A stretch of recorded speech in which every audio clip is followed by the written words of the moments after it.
designers. They're succeeding. They've already done what I'm trying to do, and they're doing it well because they're one of the top books. Mike.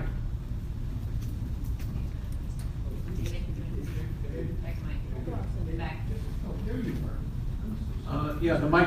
Yeah, listen, this notion about goals is really important. Joel mentioned it. Generally, writers know what their literary goals are. They want to write a certain kind of book, and that's fine. But you also need to be clear about your publishing goals, how you want to publish it, what you want it to sell. And then you want to become an expert on the kind of book that you're writing. If you just want to publish a family memoir, you put it online. They're not buying for design, they're not buying for writing even. Your family wants, as a record of the family, it's online, ebook, ebook, you're done. Right? If you want respect from bookstores, then I think the challenge is to look better than the New York book. Not as good as, but better. Joel, let me ask you a question. What percentage of books in stores have the best covers, the best possible covers for them? What percentage of books in stores have the best possible covers for them? 5 to 10%. Right, 5 to 10%. So, and that's, people think, well, the publisher's going to be taken care of, but it isn't. A lot of those books. No, they're going to be competent. There's a baseline. The bar is low for competence. They're going to clear the bar for competence. But are they optimal? No. But a lot of them aren't legible as thumbnails. It's nuts. Yeah. You pointed out one. That's crazy. If St. Martin's doing 6 or 8 books a year, they're not going to spend enough time on the cover. They can't. The biggest problem is that the publishers don't want to put the money in. They get the cover. Right. Here's the cover. Okay, we've solved the problems. We've pleased all the shareholders, stakeholders. We got to make sure everybody's happy. We got to get all the sign-offs, right? Now we got the cover. And then all they do is like kind of, what are we going to do for the ebook? Well, just make it smaller. And there are many books, and this comes up in my competition all the time, many books that would be beautiful paperback covers if you were standing in the bookstore holding the damn book. Yeah, that's nice. It's got a nice finish. It's got that beautiful texture in the background. All that stuff just disappears when it gets digitized and put up as a small bitsy, smallest little file on the stage. I just want to say one other thing about the question, and that was about marketing. Now, if you're a nonfiction book publisher, I urge you to start thinking about the marketing before you write the book. The marketing should be part of the whole book concept. It should be baked into the book when you start it, before you start to sit down and read it. As a matter of fact, a really good exercise, if you want to do it, is to sit down before you write your book or before you finish the book and write the back cover copy. The back cover copy encapsulates the main offer for the book. It tells readers what they're going to get. This is much more important for nonfiction. I'm not telling fiction authors to sit down and start thinking about the marketing before you start writing, because that's backwards. You may get to that point in your career later, once you start selling a lot of books. But for nonfiction authors particularly, like the book title and concept should kind of come with a little, even if it's just 6 bullet points on a napkin, some kind of marketing idea or marketing plan. It doesn't have to be more than that, but you have to get your head straight about who the readers are and what's marketing, who the readers are, where are they, how are we going to reach them, how are we going to let them know, is this book actually fulfill the need in the market? Does it do more than the other books? Does it do it better? Does it have a new idea? What reason is there for this book to exist? That's a hard question to have to ask yourself sometimes. But if you want to succeed at selling books, it's really, really important. More questions? Joel mentioned bookstores. Joel mentioned bookstores, but a good bookstore is a school in design. So you want to become an expert on books like yours. You can look at all those books. You'll find covers you love and covers you hate. Use those as models. And then come over to my blog and look at mine. Yes? Staying on the topic of nonfiction, if you're writing a nonfiction book that also has a biopic element to it, and if in fact you're marketing your brand, your business, and you want people to be working with you individually or in your online courses, my question is it ever appropriate, does it ever make sense for the author's picture to be a part of the cover? I see that a lot in some of the self-help books, and I'm just really curious about your opinion. Self-help, medical type books often have a doctor on the cover. you know, the author wearing the white jacket, the stethoscope. We understand, we know subconsciously all of these cues already. No, if you are the brand, and in some people's business, they are the brand, then yeah, it totally makes sense to put yourself on the cover. But you have to be the brand. Now, I could tell just from the question that you're in like self-help, right? Because a lot of self-help books have very strong elements of memoir or biography in them, because the person arrived at what they're giving you through their own experience. And that's really very kind of cool when you realize it, because if you think you're writing a memoir, how many people here are writing a memoir? Come on, memoirs are fun. Are you kidding me? You're not writing memoirs? You know, you have to look at your book and say, is this memoir or is it self-help? Am I extracting lessons from my life that I'm trying to pass along to other people? That's a self-help book. And in fact, it's much easier to sell that. More questions, Becky? Do we have time? It just occurred to me to wonder how much thought goes into color blindness. Because I read a thing recently on the different kinds of color blindness. There's a lot more types than I would have thought of, and it's not something I'd consider doing the cover myself. You know, can this type of colorblind person actually read it? Can that type? And I bet the professionals put more thought into it than I would. Well, as far as I know, the most common form of color blindness is the red-green. Color blindness affects mostly men, but to be honest, I've never heard a designer talk about designing with colorblind people in mind. Not once. I don't know. It's just something that people don't think about. We do get questions. You know, I had somebody write to me on my blog the other day and said, you know, I have a little capture thing to keep the spammers out. So if you leave a comment, it's going to say, you know, what's 6 plus 7? If you can't answer the question, I'm sorry. And somebody wrote to me the other day and said, well, what are blind people supposed to do? Okay, I've been running that blog since 2009. Nobody asked me that before. I never thought of it. Now I'm researching accessible capture to see if we can solve that problem. We also have, you know, there's also some typefaces that have been designed, and I'm just lumping this all under accessibility. There are typefaces that have been designed specifically for dyslexic readers. I actually wrote there's an article on my blog. If you search my blog for dyslexic, you would find it.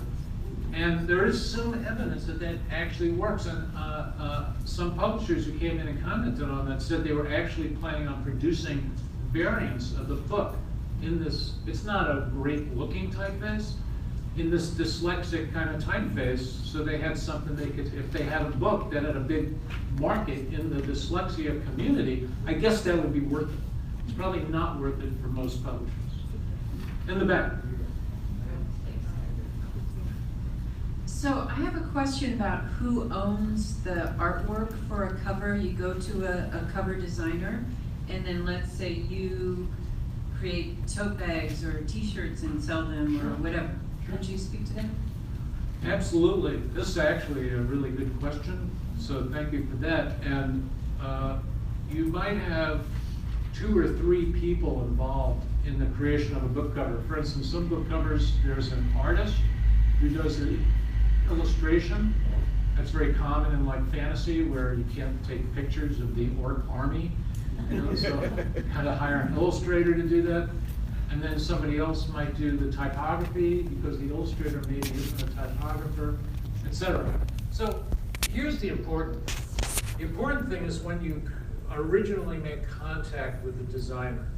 Suppose you found this designer and she's done all these books you love. You say, I really would like to get on your schedule to do my book. And then you have to talk about terms, or you have to look at their contract. Now, hopefully they're going to give you a contract. It's really a bad idea to contract any of these kind of services without having a written agreement. Now, the written agreement, if it's a friend of yours, it could be, you know, half of a sheet of paper. I'm designing this book cover for Sally, and she said she would pay me $100, and I yield up all the rights to her after she makes the payment. I mean, that's about as short a contract as you can get, right? In some cases, the illustrator might want to retain ownership of that drawing, okay? And I've actually had this happen to clients of mine. Like they did a book, the book actually started to take off, right? So they went back to press. So maybe they did an original print run of 500 copies. Now they're going back to press, they want to do 2,500 copies or 5,000 copies. And they go back to the illustrator and they say, okay, let me calculate how much that's going to cost you to acquire those additional rights to use my artwork that I own on your book cover. I've actually had that happen to people, and that's an unpleasant surprise. You don't want to have that surprise, right? So you want to settle this up front. Now, when I do a book design for somebody, I have a contract. And in my contract, it says that after the last payment is made, that the client owns everything. They own all the rights, all the files. I don't care, you can have it all. I'm not hanging on to it. I'd rather you have it, because in case I get hit by a bus or something, you have all the artwork, you can find somebody else who can do your cover. So I recommend that you try to negotiate complete ownership of the, and lacking that, complete and undivisible rights to that, use that artwork, that you know what you're paying for. You're not just paying a license for an original printing. You're paying to acquire that artwork for as long as you want to use it, for as many copies as you want to use it on, even if they're not willing to give up the actual ownership or the copyright in the artwork. So either one will work, but that has to be spelled out. You have to know that in advance. And this is part of of moving from being a writer to being an author to being a publisher. And now you're in business. You got to deal with things the business-like way. Any more questions? Did you want to do any I can't believe I critiquing? answered them all. Did you want to do any critiquing? John's got a question. Come on up, John. One last question, then we're gonna do. Okay, the last question. All right. What do you think about contacting people, letting them know about your book, letting them vote on 2 book covers, letting them choose, letting them getting involved in what's going on, and is marketing more than really them choosing? If you have a big enough audience, then that can work really well, okay? Because you're hearing from, you're getting market intelligence, right? If these people are actually the buyers of your book, and that's not always the case, right? You could have a lot of blog readers, but maybe you're blogging about writing, but you're writing books about romance. So the writers who are following your blog aren't necessarily romance readers. You know, some proportion of them will be. So their vote may not count as much as you think. It may not be worth as much as you think. But if you have the right audience, yes, it can be great marketing. We do the cover reveal. You know, we show the options. We let people vote. People get invested in it. They have something to say that's very interactive. I love that. I think that's a great idea. When I did in Joanna Penn, anybody here know Joanna Penn? Okay, well, she was a nonfiction author, and then she became a thriller writer. And I designed her first cover for her first thriller. And I designed about 6 completely different covers. I mean, totally different. You wouldn't even know they were the same book. And she picked like 3 she really liked, and she put them up on her blog, and she had people vote on them. Did they pick the one I liked? No, they didn't. Did they pick the one I thought was the best cover? No. But she wanted to go with the vote of her audience. I'm going to finish this story. This is actually very instructive. So we did the cover that her audience picked. We finished that. She published the book. She did pretty well with it. Later, she realized, and then she kept writing books in the series. And she had another cover designer, because I wasn't really there to like keep doing covers for her. I just wanted to make sure she didn't go out into the market with something kind of crummy. And eventually, she hired the cover designer to come redo all of the covers in the series. And then I believe she actually rewrote some of the books and put more new covers up.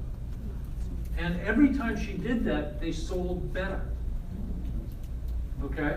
So she started off with that crowd vote, the crowdsourced opinion, and then she moved on as she became more of a publisher and understood, you know, how to look at what was selling, what wasn't selling. you know, had to revamp her line, and she's doing quite well now. And I don't design her books anymore. Where's John? I'm right here. We're gonna do a quick, but I have to figure out how to get out of this. We're gonna do a Get quick, out. well, how to get out of the PowerPoint. That's not the PowerPoint, that's Oh. Ralph. Well, What are we David doing? can do it. No, it's not my computer. Oh, What are we doing? oh, there we are, okay.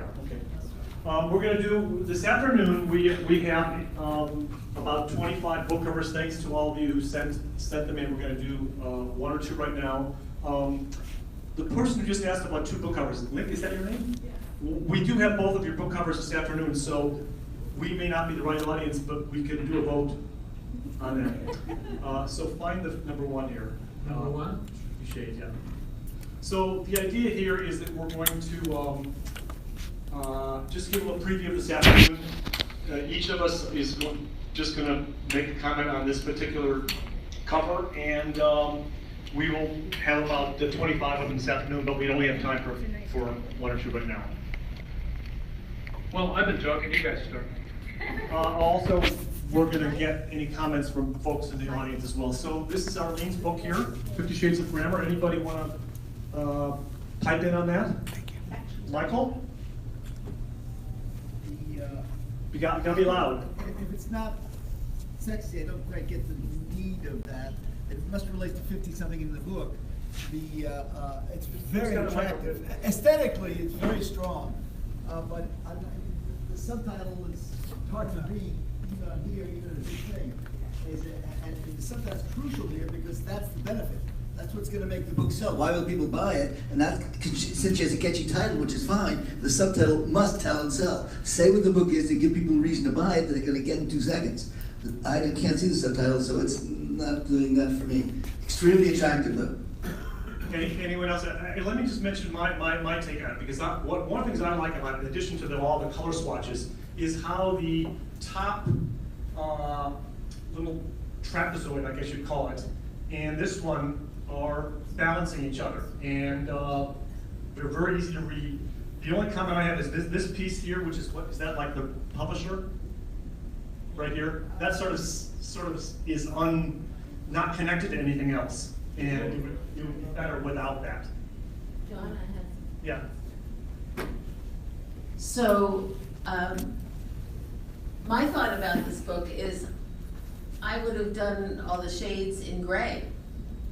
You know, just to play off of more on the 50 Shades whole thing. And the other thing is to make the type bigger, to make that top area a little deeper and maybe stack the words a little bit more and have them be bigger, because when you bring this down to Amazon size, it's a little hard to read. I would just echo both John and Ruth, because basically, although it is very attractive, and I like the swatches, basically what you've got here is the biggest part of the cover. Yeah. It's kind of void, like there's nothing there. And like Mike was saying, it's hard to read this. There's no real reason to confine this to this little space here. This could be easily double the size, and would really make the point. Because if you read the subhead, What's it say? it says scintillating and sexy sentences, syntax, and semantics from the Grammar Diva. Now that's a pretty hot subtitle. Yeah? Lots of keywords. So if you imagine this panel, even with a little slant on the bottom being twice as big, you can imagine how much more of an impression this would make on people who actually are interested in grammar, right? And really what we're giving them here is mostly void. I think of it as kind of almost negative space. I think he was probably trying to leave parts of all the 50, because there were 50, because I gave him the idea, I gave him the concept and he did the design. I think he was trying to just leave parts. It's 54. Yeah. Or are missing. That's what I like about it. Or missing. It's a 54 play, spaces, Those are ones. it's too cute. it may be a It's play like on way the too movie. cute, it's like. It is you know, absolutely very a play on the clever book, headlines to articles yeah. that don't let you figure out what that article's about, it's just too cute. Joel? Yes, ma'am. It's a play on the movie called 50 Shades of Grey, which is sexual. Which was. Sexual. Right, sexual. and that was based on the book 50 Shades of Grey, if I'm not mistaken. Yeah, So it's well, a I think we all appropriate. got that, we're just talking about, you know, and this is not a bad book. I don't think it's bad, I think it does have that defect of the hard to read subtitle, which is too bad, because the subtitle has a lot of punch. It does. So really, that's what we want to do, we want to highlight scintillating, sexy, syntax, semantics, that's what we want to highlight, and that's totally getting lost. Can I say something, because I've got the microphone? I'm just the loudest. I didn't get what Arlene said, but what I want to say about the colors is, I think it needs to be in color and not gray, even though it's a play on the 50 Shades of Grey, but the whole point is, grammar is not gray, grammar is colorful, we want to make grammar interesting here, and not just leave it in the gray. Sorry to object, Ruth. Looks like we're out of time. We are going to be doing this with 24 or 25 more covers this afternoon. And thanks so much to, we have to break now. Thanks so much to Joel for the presentation this morning. Great, if you haven't yet registered for this afternoon, it is not too late. Go ahead to the back table and get signed up over there. And